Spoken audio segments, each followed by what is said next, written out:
Thank you. Other aspects. Thank you. Dean Russell. Thank you, Sir Patrick, for joining us today, and to your team, and to Dr. Jenny as well. I've got two lines of questions now. I'll be relatively brief. The first one is just in terms of infection rates, and the second one is just in terms of use of masks.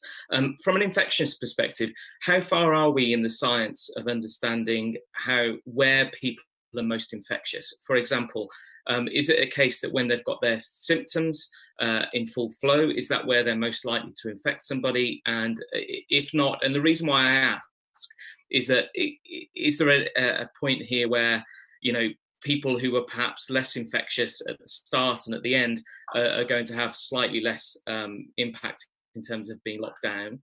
And I'll follow up with my mask question afterwards.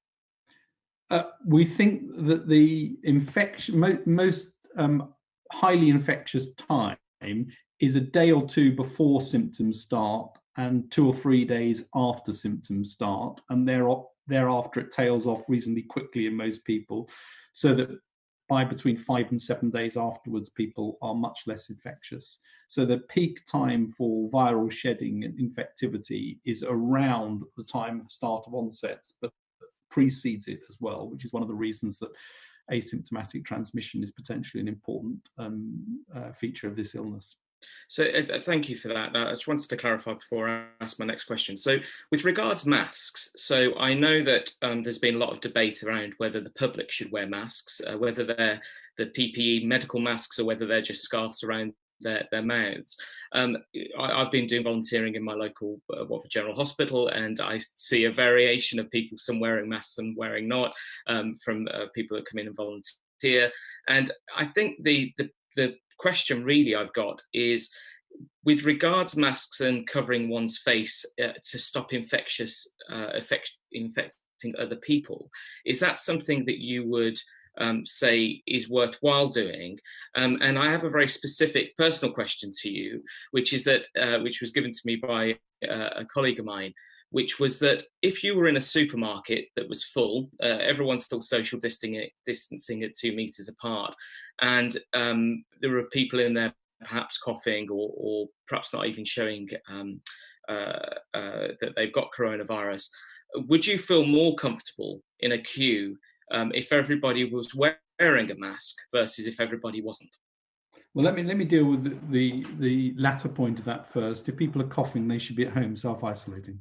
Absolutely clear. They should not be out doing those sorts of activities. So that the key thing is self-isolation, and that will remain to be the key thing.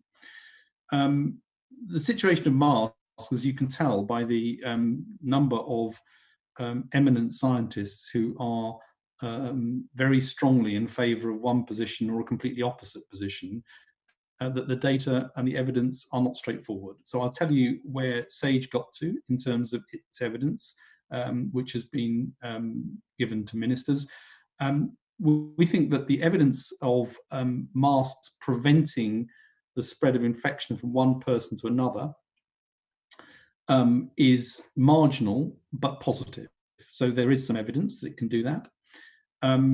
It looks like the major route of infection in this disease is probably droplet spread rather than true aerosol, but there may be some aerosol components as well. And masks may have a marginal positive effect in that situation, or face coverings of some sort might do. If I take the other situation, which is in healthcare workers, it's very clear in high risk situations with very high viral loads and potential for aerosolization through various procedures, then the role of masks is clear, the evidence is much stronger, and it's absolutely clear that those people should have masks. For most of us, the situation in outdoor environments is that the risk is really low, and the 2 meter distancing is based on a probability. And the evidence is, as far as you can get very firm evidence on this, that essentially a minute at 2 meters contact is about the same risk as 6 seconds at 1 meter. So that gives you some idea of why the 2 meters becomes important. And the risk at 1 metre is about 10 to 30 times higher than the risk at 2 metres. So the distancing is an important part of this. Where, therefore, masks may have a role is in situations where distancing is not possible. So there may be some cases where that simply isn't possible, where there may be undue crowding, but ideally they shouldn't be crowding. There may be times when wearing masks can therefore be beneficial to stop the spread. It's important that those coverings are worn properly. So in other words, they cover the nose and mouth. And it's important that people don't handle their face a lot, because there's a much, much higher risk in terms of transmission from hand to face, from touching things, so that the rather boring but rather important thing of washing hands remains absolutely critical in all of this. Face masks may have a role to decrease transmission in some situations that I've described. Can I just clarify though, so I'm thinking more long term. So when the lockdown's lifted, we're going to have a lot more people out, and therefore the risks of them being in close proximity potentially higher. Even now, I go to supermarkets and people aren't always following the rules.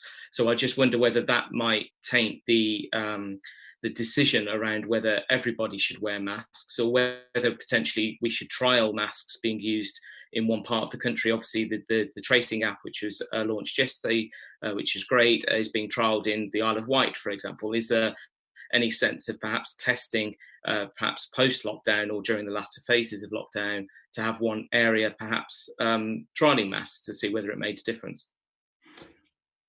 Well, the evidence, and this is where the evidence gets even weaker in a sense in terms of any positive effect. There's lots of theoretical reasons that we've laid out as to why masks might make a difference. In the trials that have been done, it's very difficult to see any significant effect. So they're quite difficult trials to do to get really accurate results, not least because the mask isn't the biggest component of why you get an outbreak in an area. And therefore, it's unlikely that not impossible, but unlikely you get very clear results. So I think I'm not saying it shouldn't be done. There may be a good reason to do it, but I'm not sure it's a very easy thing to do. The decisions you're talking about, though, really they are decisions for politicians. We've given advice on what we think the evidence is around masks, and that is then for politicians to decide what to do. And you can see people making decisions around the world based on that, and Scotland has said what they're going to do based on the SAGE advice, and I think that's for ministers to decide how they want to take the SAGE advice. I will come back to those 2 points that I think really do need to be stressed. The first is that the role of proper surgical grade masks in healthcare settings is health and care homes settings. The mask is really important that the PPE there is in the right place. Much less important in terms of being outside, walking around. And of course, this is a probability thing. So just to be as clear as I can, if somebody comes up and coughs directly in your face, of course, that is a risk. The probability, even at a short time, so if you're walking straight past somebody and you're 1.5 meters apart, you've got maybe a second or two when you're close. The probability of something happening in that time is relatively low. So these are fine judgments. These are judgments that I think politicians would have to make, and of course they have implications for all sorts of things, including how we work as a society, and that's not for SAGE to comment on. Okay, thank you. Thank you, Dean. I'd like to bring